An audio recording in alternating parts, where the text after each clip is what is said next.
What's up, YouTube? We are going to talk about rabbit holes. And I don't mean the little furry creatures that dig the holes down in the ground. I don't mean when you're watching YouTube, say Adam LZ drift video, and you see him handbrake, handbrake, handbrake, handbrake, handbrake, handbrake, handbrake, and then 2 hours later you find yourself watching some obscure Japanese YouTuber talk about why Dragon Ball Z is the best anime in the world.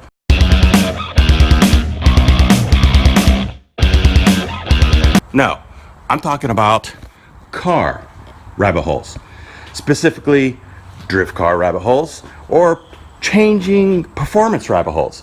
Let's say for me, for this car, it started off with suspension and I got coils. Coils were fine. I appreciated coils, but then I was like, well, I have coils, but the wheels are shitty. So then I got to get wheels. Well, now I have wheels. I mean, how far do you go down these rabbit holes to end up getting what you want?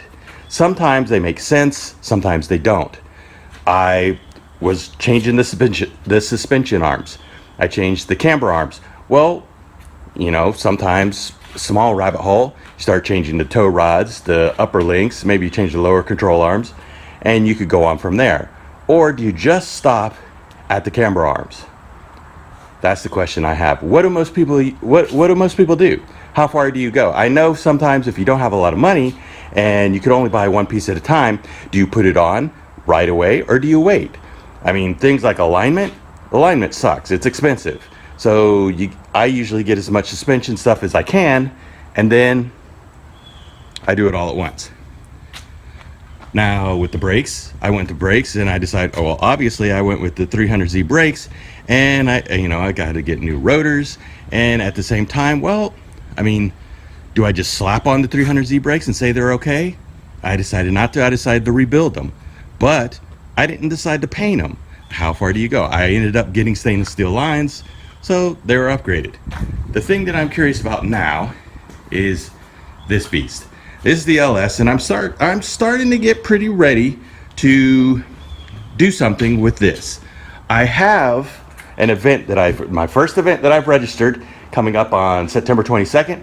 I registered for a drift event in Linear Raceway Park, and I'm going to be there, and I'm going to drive on the stock. I'm going to drive on the stock 240. It has a head gasket leak, but it's not super bad, and I'm going to trailer it there because I'm kind of worried that if I don't, it might blow up, and then it'll be a real pain to get back. But that being said, after that, I might be ready to go for this.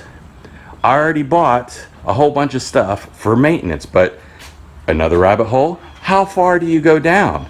I mean, I know some people just slap the thing in there and they run it, and then next thing you know, it's blown up, broken, you know, things are rusted.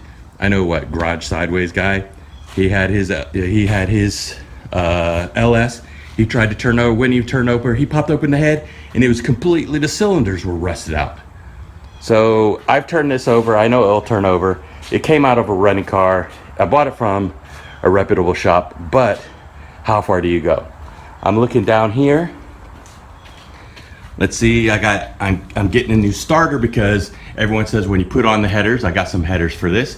When you put on the headers, it's a real pain to be able to get this out. So it would make sense if I just went ahead and did it now, but that's another $150 or something like that.